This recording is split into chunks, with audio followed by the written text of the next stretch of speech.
Hello and welcome back to Friday Minis. Now, optical mice are everywhere. In fact, if you're on a desktop or a laptop computer right now, chances are you're using an optical mouse. It's the kind with the little light underneath. We know as much about optical mice, but the question of course is, how does it actually work? As you would probably have guessed, an optical mouse will have a little light sensor at the bottom of the mouse itself, and it uses that to somehow figure out how you're moving the mouse. Today, we're going to work on that somehow part and try to fully understand what a mouse is doing. Now, back in the day when this technology was new, an optical mouse had to actually be used on top of a specialized grid. The light sensor will actually, try to detect where it is on the grid itself and use that to figure out how the mouse was moving. That, of course, as you can imagine, makes things more easy to understand, but at the same time, greatly limits the usability of a mouse. Today, an optical mouse is far more versatile, and the reason for that is very interesting. The light sensor of your modern optical mouse is essentially a very simple camera.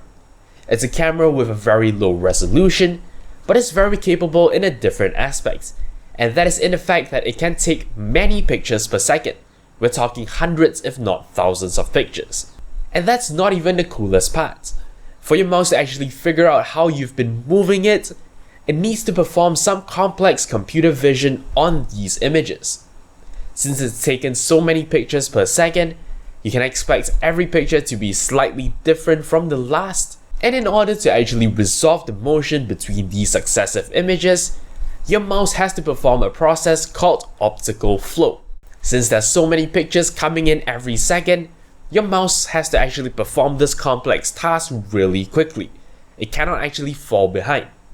Of course, at the end of the day, because this has become a computer vision problem, certain surfaces become not really suitable for use with an optical mouse.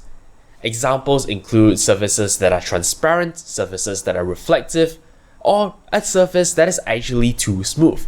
So much so that, the little camera cannot actually pick out any details on the surface. So yeah, that's basically an optical mouse in a nutshell.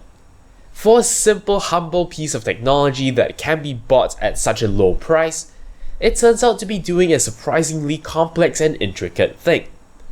So yeah, that's your little revelation, your little takeaway for the day.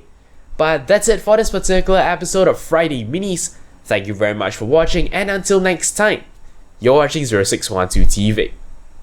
Thank you very much for watching. If you liked this video, consider checking out the rest of my work on my channel. Alternatively, you may be interested in a playlist of all the other episodes of Friday Minis. If you'd like to show me some monetary support, I am on Patreon. You can find a link to my campaign in the video description. Of course, you can simply like this video or leave a comment. I'll be sure to respond as soon as I can. To keep in touch with my future uploads, do subscribe to this channel, and for even more updates, check out the official Twitter account for this channel at 0612TV. Thank you for your support.